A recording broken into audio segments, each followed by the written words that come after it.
on moving forward.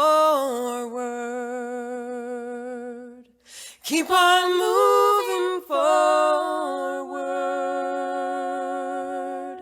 Keep on moving forward. Never turning back. Never turning back. Gonna keep on moving proudly. Keep on moving proudly. Keep on moving proudly.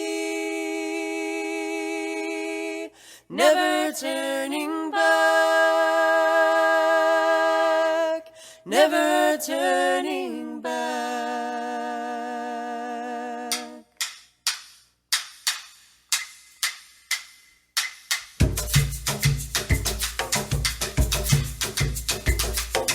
Gonna keep on singing loudly. Keep on singing loudly. Keep on singing loudly. Never turning back. Never turning back.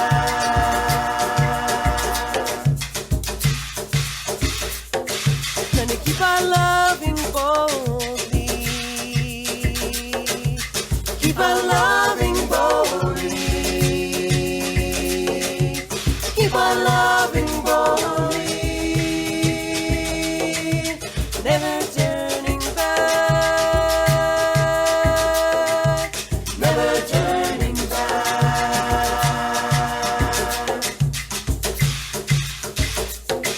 Gonna reach across our borders. Reach across our borders. Reach across our borders. Never turning back. Never turning back.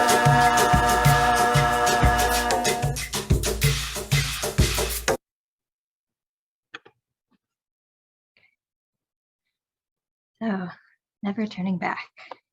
And you'll see, I hope, later how reaching across our borders is tied in with this theme tonight of trans and queer leadership. Welcome again to our Pride Shabbat observance. Welcome to those who just arrived. Again, I'm one of the rabbinic students, one of Rabbi Adam Shalom's students. And we are celebrating Pride Shabbat.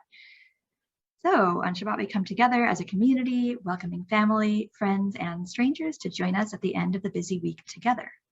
On Pride Shabbat, we celebrate inclusion, welcoming those whose life experiences, appearances, identities, and families are different from our own. And then we keep on moving forward from inclusion to leadership.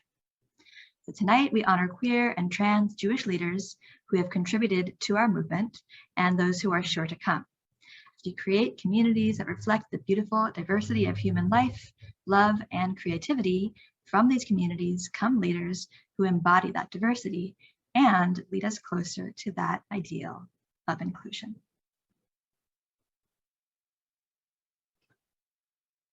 Yes. So we've made one change in the words, which is the change that some humanistic communities do make in general, which is Hine matov u'maynaim. Behold how good and pleasant it is. Shabbat amim gam yachad.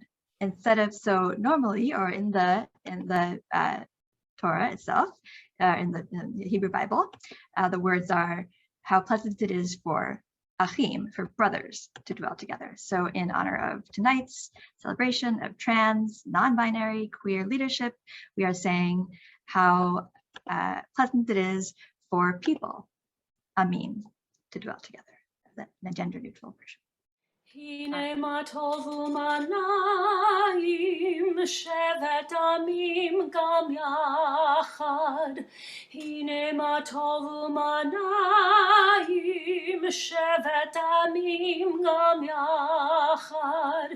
Hine matov shevet amim gam yachad.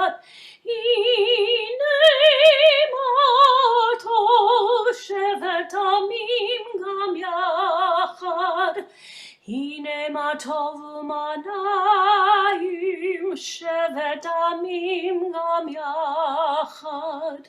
הנה מה טוב ומנעים שבת עמים גם יחד.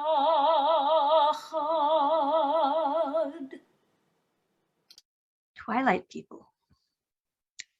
As the sun sinks and the colors of the day turn, we offer a blessing for the twilight, for twilight is neither day nor night, but in between.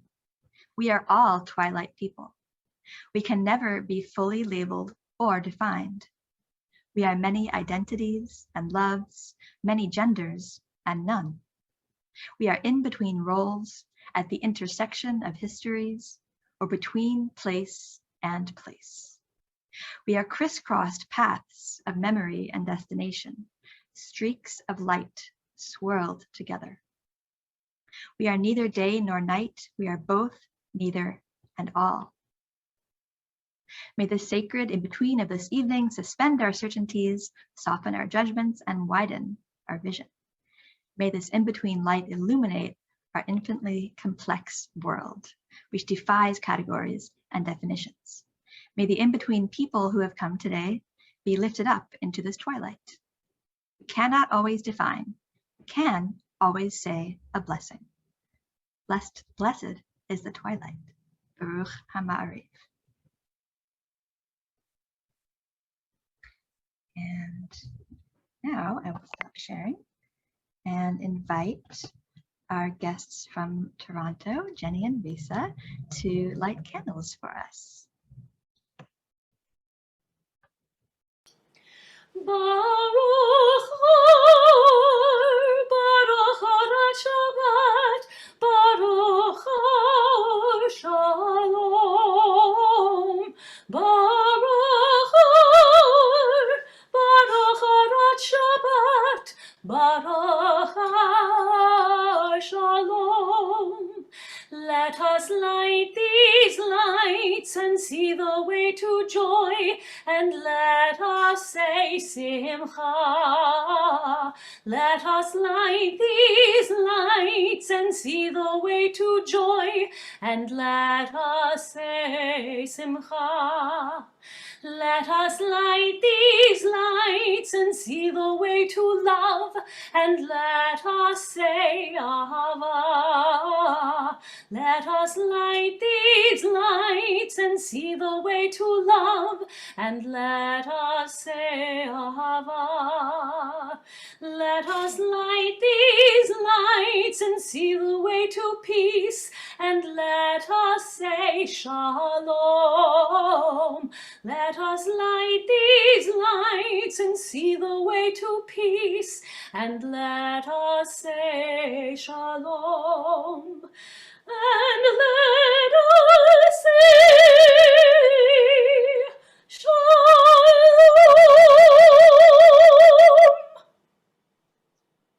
Thank you. So now Ellen, I think, is going to have the wine glass for us. Is that right? And I'm going to share with you a blessing over the wine from somebody who I learned from. So this is a Yiddish blessing, and I'll begin. Gebencht soll sein die Hand mit Mazolias, was pflanzen und hodden, schneiden und retten und gießen dem Wein. Gebencht soll sein die menschliche Hand mit Mazolias. And I'll go ahead and share these words so you can see them. We bless this wine of human celebration. We bless the minds and hands that created grape growing and winemaking. We bless the roughened hands that tended the vines and picked the grapes of this wine. We grasp those hands in symbolic solidarity. Hasta la victoria siempre. We bless this wine and look forward to the day when all humanity will share in the bounties of an unpolluted earth, freed from the bonds of hatred and war, as we rededicate our lives to pursuit of the dream that we share with our people's prophets. A bessere, schönere Welt, a better, more beautiful world. And now I'm going to invite Jenny once more, who is an IISHJ board member, a youth leader, to read us the two next blessings. Gender-neutral blessings for children. We give thanks for the blessings that is you, your being, your becoming. Every day we witness your growth, your curiosity, your persistence. And we give thanks for every new lesson as you become, more and more each day, the person you are meant to be. Blessings for the solo person. This Shabbat, amidst the growing twilight, I affirm myself in my full dignity and in my truth, and in my lived experience. I celebrate my resilience and my wholeness, my fortitude and my strength, and I name and bless myself as a sovereign being. And for context, I wanted to include these blessings, which would come from a Queer Shabbat dinner, in honor of the many types of families that that are part of queer chosen families, that are part of queer and trans communities. Efori oribi, efo tikvati, tikvati bi, efo kochi, kochi bi, vegambach, vegambach, efo kochi, kochi bi, vegambach, vegambach. Where is my light? My light is in me. Where is my hope? My hope is in me. Where is my strength? My strength is in me and in you, and in you. Where is my strength? My strength is in me and in you, and in you.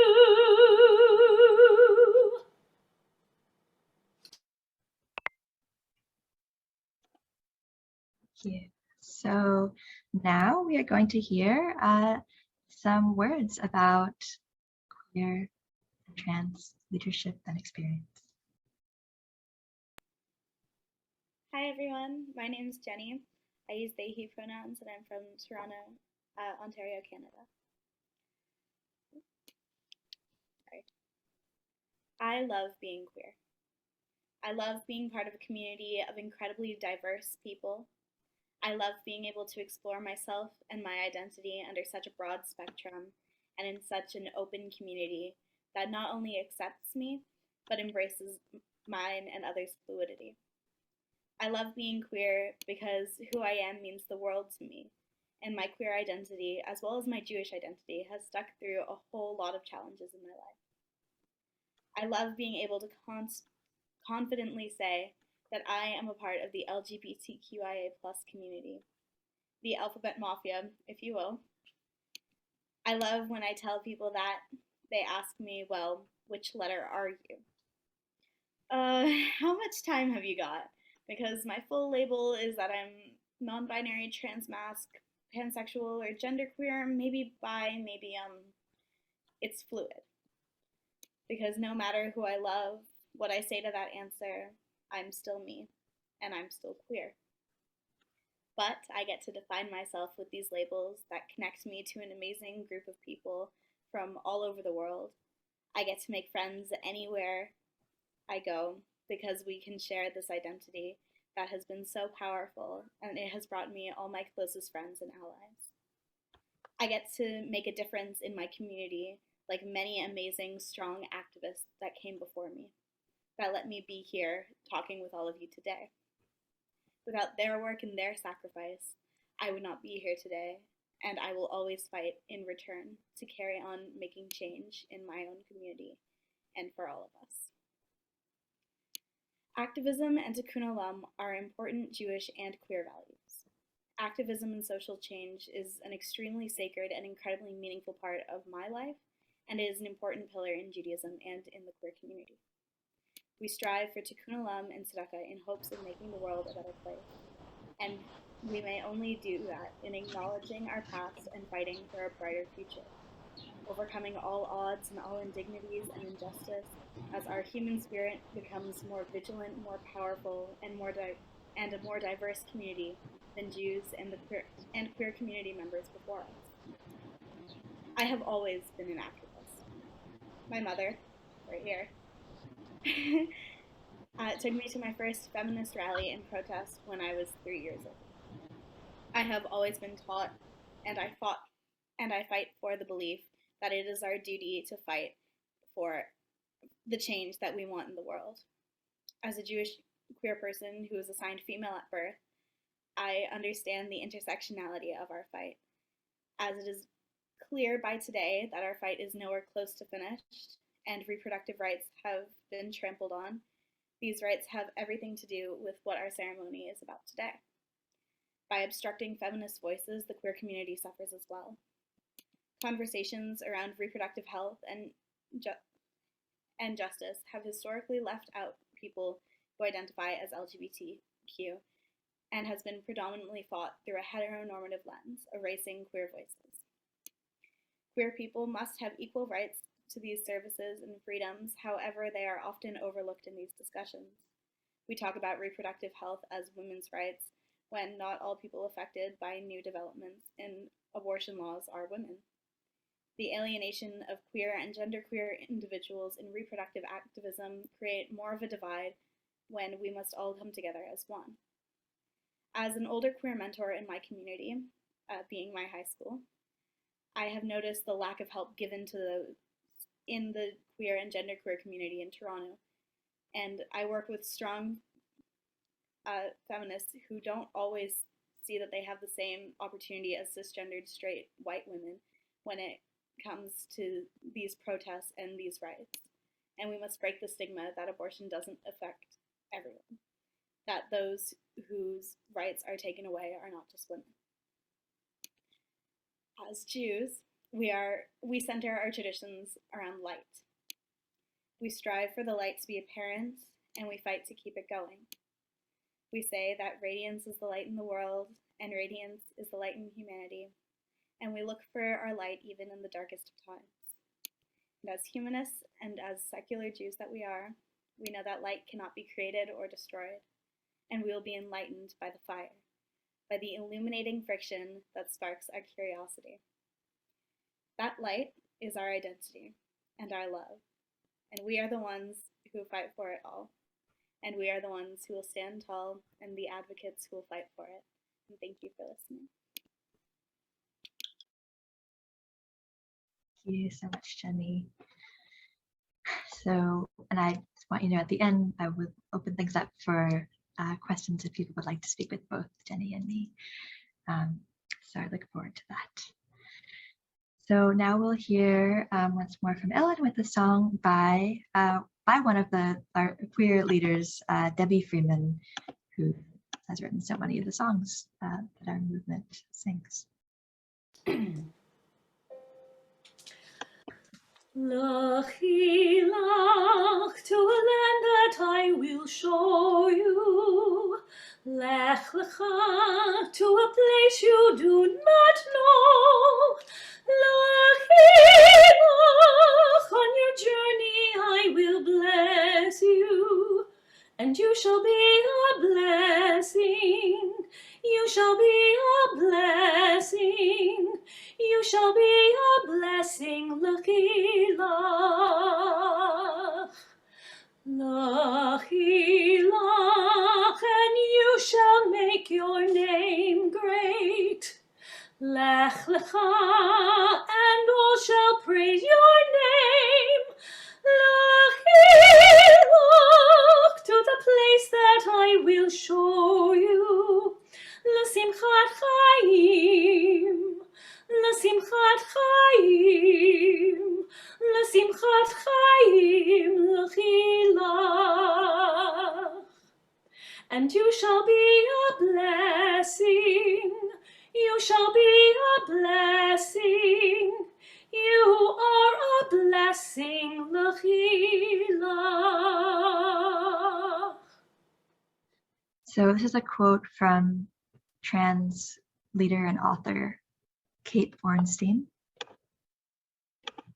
So Kate writes, I have this idea that every time we discover that the names we're being called are somehow keeping us less than free, we need to come up with new names for ourselves.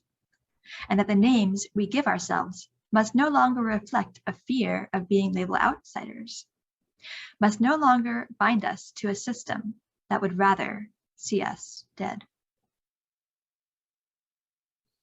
Each of us has a name. Each of us has a name given by the source of life and given by our parents. Each of us has a name given by our stature and our smile, and given by what we wear. Each of us has a name given by the mountains and given by our walls. Each of us has a name given by the stars and given by our neighbors. Each of us has a name given by our sins and given by our longing. Each of us has a name given by our enemies and given by our love. Each of us has a name given by our celebrations and given by our work. Each of us has a name given by the seasons and given by our blindness. Each of us has a name given by the sea and given by our death. So at this time, we honor those whose yahrzeit, whose anniversary of their death falls at this time. And I want to begin by honoring the memory of those who have given their lives in the pursuit of the right to choose and who lost their lives because they did not have that right. Tonight we honor Naomi Abend, Laura Adelson, Diane Ashman, Charles Bernstein, Dolores Century, Muriel Diamond, Anne Dorfman, Irving Fishkin, Josephine Friedman, Marvin Gibson, Lillian Goldberg, Franz Gruenbauer, Hai Guralnik, Denny Hart, Glika Hepner, Sarah Kessler, David Kessler, Gregory Kowalenko, Rose Lambert, Susan Landsman, Roberta Levitt, Lillian Lieb, Florence Meisenberg, Louise Ogle, Marion O'Neill, Louis Podolin, Sydney Robin, Miriam Sohn, Lester Teague, Mort Trachtenberg, and Harriet Wiederhorn.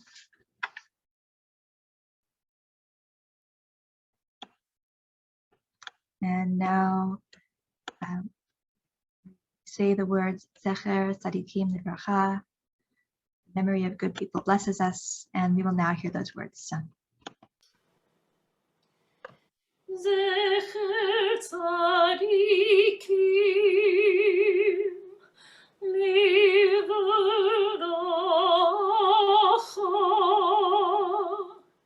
Zecher Tzadikim Livracha,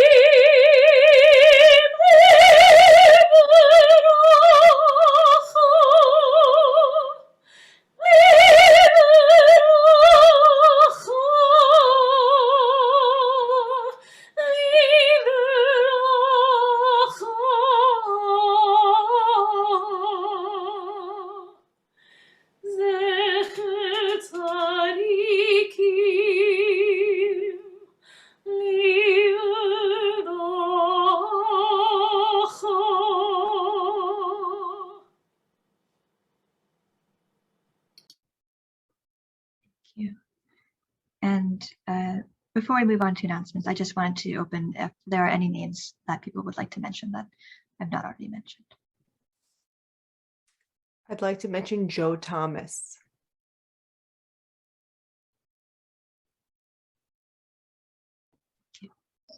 I'd like to mention Brian Davis. Thank you. The memory of good people blesses us. And now I believe that David will be making announcements. Shabbat Shalom.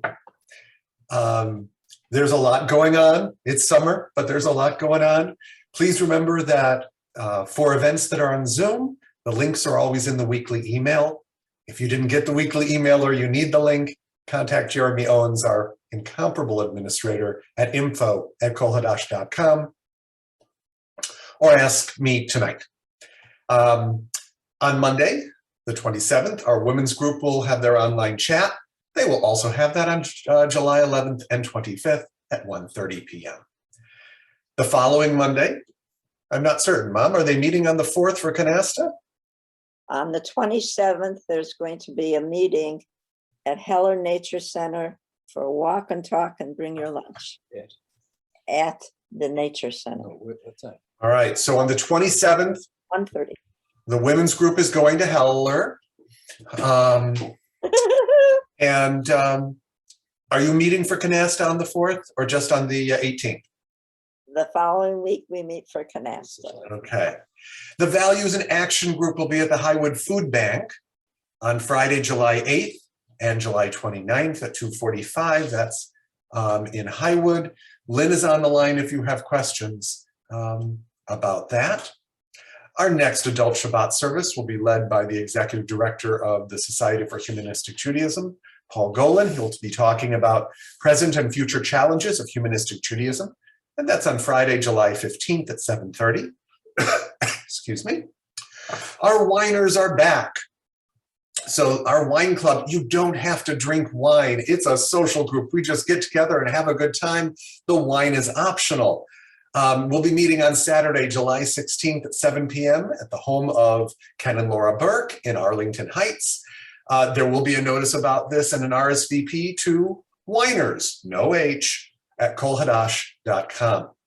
We have an adult service put on your calendar on Friday, July 29th.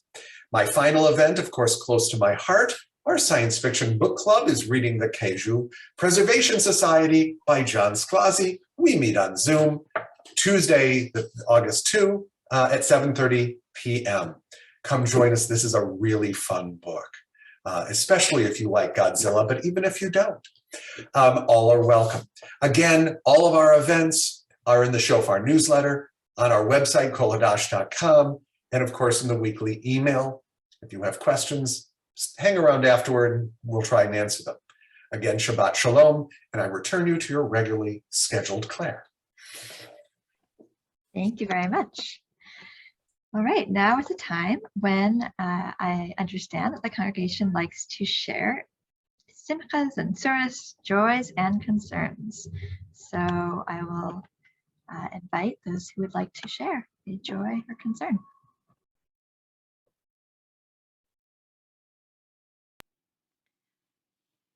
My child just graduated from high school.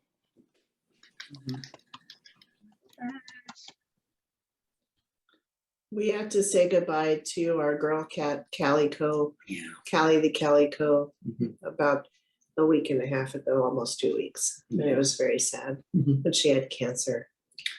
But we still have Pumpkin, Augustine over here. Yes. And And her memory is a blessing.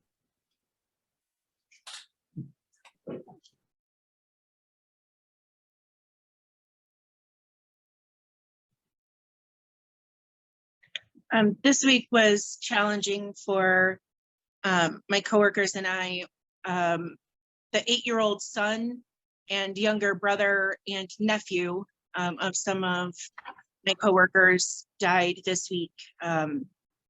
So to have 3 people in the family all be a part of our company and experiencing such a hard loss was very difficult. And so if you would just keep the Soto family in your thoughts, that would be helpful. I guess I'll add, a joy sort of the week is for the past 2 weeks and through Tuesday. As many of you know, I work elections, and because I never shut up about it. And I have to say, though, this past year, registering so many voters and working through the election and trying to help as many people as possible vote and register and have as low of barriers as possible to access this has been really, it's a way of at least feeling like I'm doing something. It's my own tiny part, but it is actually very helpful. I find it. And in the future, if anyone of my fellow Illinoisans on the call is interested in joining me in this work, let me know another time and we can talk about it.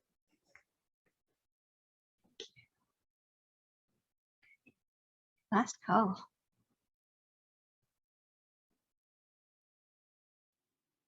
Victoria, I thought I should let you know that because of you talking about elections, when I was in Chicago, I started doing elections in Toronto, and me and my friend from Arenu have started working with the elections stuff. Wonderful. I think that's what Biden said to us today also. Make sure you vote. Okay, so for our special song today, I'm going to actually share my screen one more time. And this song by Holly Near was written after the death of Harvey Milk, who was, there we go, who was the first openly gay man to be elected to public office in California, but has been sung for many causes since then. And as will be clear, I think already from tonight's service, we'll see what this is from, but I really think that the lyrics, "We are a gentle, angry people, and we are singing for our lives," can apply to many, many groups of people.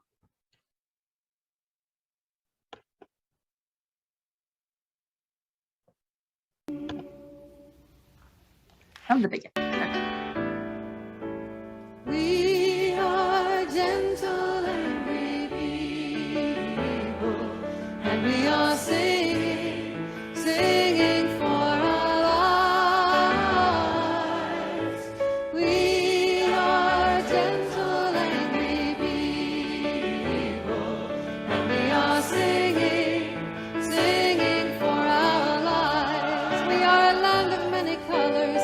We are a land of many colors, and we are singing, singing for our lives. We are a land of many colors, and we are singing, singing for our lives. We are gay and straight together. We are gay and straight together, and we are singing, singing for our lives. We are gay and straight together, and we are singing, singing for our lives. We are a peaceful, loving people. We are a peaceful, loving people, and we are singing, singing for our lives. We are a peaceful, loving people, and we are singing, singing for our lives. Come on, with lots of harmony.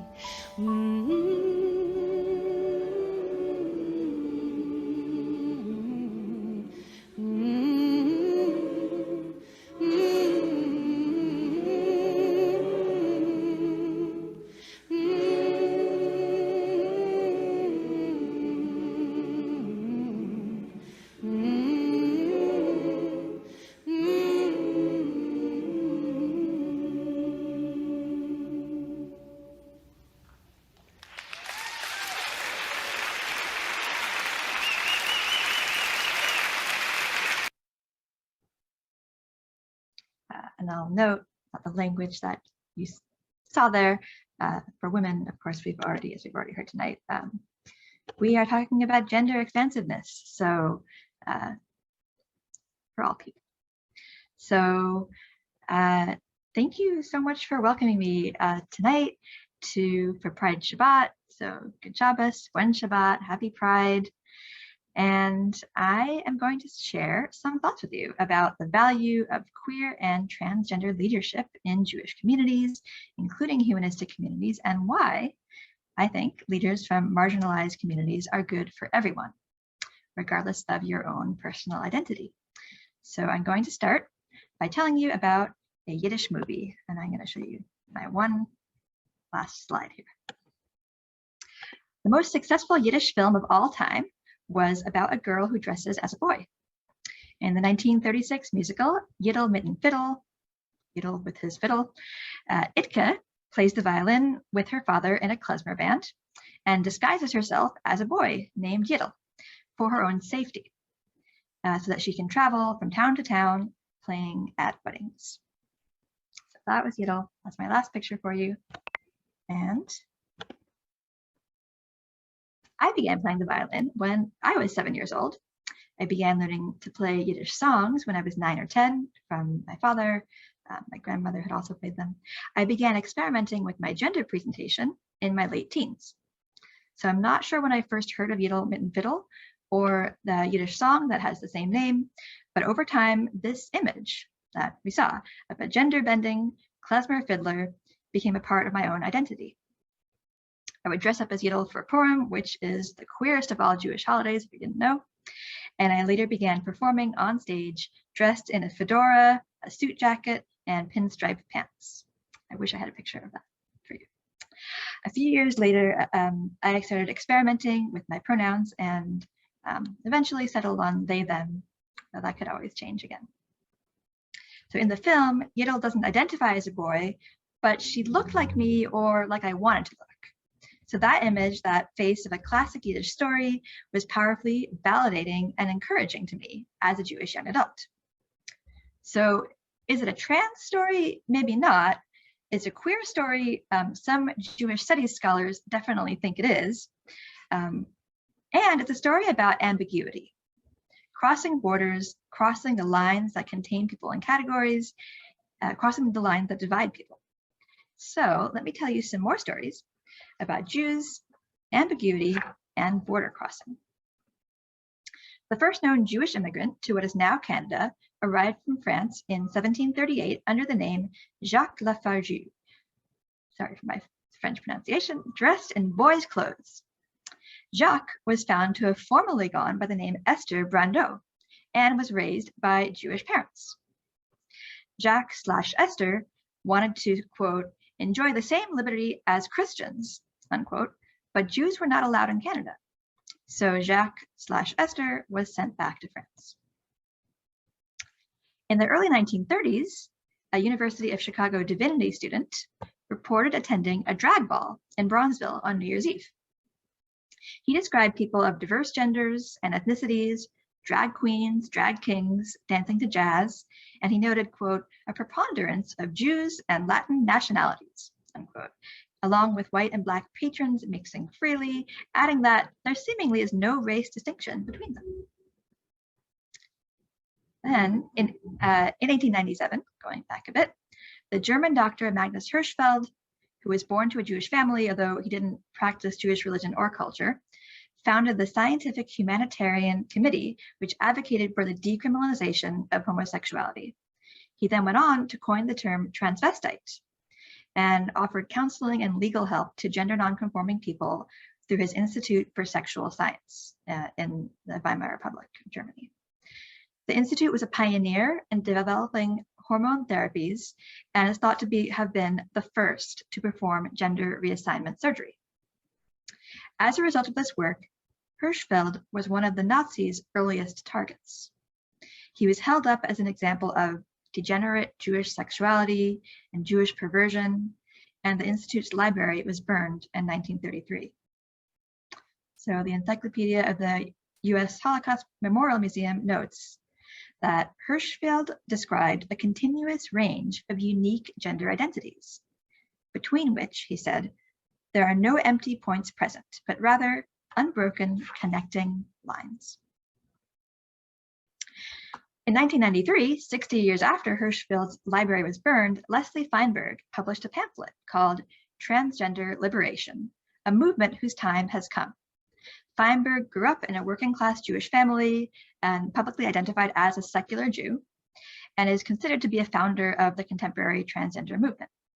That pamphlet, Transgender Liberation, documented widespread evidence of transgender people in traditional cultures around the world. Feinberg described people who cross-dressed and took on occupations and roles associated with the gender other than the one that they were assigned at birth, including family roles, marriages, and highly respected community leadership positions on every continent, including 135 North American Native nations. Feinberg said about Here novel, Feinberg used Z here pronouns, the novel Stone Bitch Blues, like my own life, this novel defies easy classification. So finally, in 2012, Kate Bornstein, who we heard from earlier, published a book called A Queer and Pleasant Danger, the true story of a nice Jewish boy who joins the Church of Scientology and leaves 12 years later to become the lovely lady she is today. So Bornstein is a leader in the contemporary trans movement and describes being raised in the 1950s in a more or less secular Jewish family. And Bornstein writes, "I'm not a man and I'm not a woman. I break too many rules of both these genders to be one or the other. I transgress gender. You could call me transgressively gendered. You could call me transgender. Me, I call myself a traveler." So trans Jews have been around for a long time, and some of the most important leaders I discovered in researching this, some of the most important leaders of the transgender movement have been self-described secular Jews. So what about trans leadership in Jewish communities, which is what I've promised to talk to you about? Well, in 2006, Elliot Kukla was ordained at HUC, Hebrew Union College, the seminary of the Reform movement, and he became the first openly trans rabbi. He co-founded the site transtorah.org with Rabbi Reuben Zellman, who is the author of the Twilight People reading earlier. And they publish blessings, rituals for gender transition, explanations of how the Torah and the Talmud address trans and intersex people, which is a really fascinating topic of its own, and advice for welcoming trans people into Jewish communities, and a lot more. And I remember seeing the blessing for chest binding, which is a practice that's done by some transmasculine people. I remember seeing that was one of the very first things that I ever read that showed me that there were people who were openly trans and Jewish. In 2008, Professor Joy Layden transitioned and returned to her position at Yeshiva University as a woman, making her the first out trans employee of an Orthodox institution. She's written on trans theory and theology, and she speaks nationally on transgender issues. So now, today, trans and non-binary rabbis lead Reconstructionist, Reform, and conservative congregations in New York, New Jersey, Philadelphia, Berkeley, and looking at my fellow rabbinic students in Reconstructionist and non-denominational seminaries, I've met a lot of other rabbinic students in other sections of Judaism, I can assure you there are many more trans rabbis to come. So why is this significant? And why is it good not just for trans individuals, but for our communities as a whole? So I'd like to share 3 ways that trans leadership can strengthen our own humanistic Jewish communities.